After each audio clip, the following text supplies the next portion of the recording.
از سخط تو، از عتاب تو، از راندن تو به تو پناه میبریم الله. یا رب، یا رب، مثل یک بچه‌ای که مادر او رو میرانه، او به آغوش مادر پناه میبره.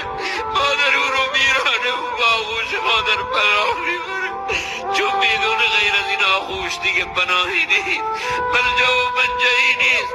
الله، به غیر از آغوش تو یا الله دیگه ملجا و منجعی نیست یا الله، دیگه مفری نیست یا الله، دیگه جای پناهی نیست یا الله.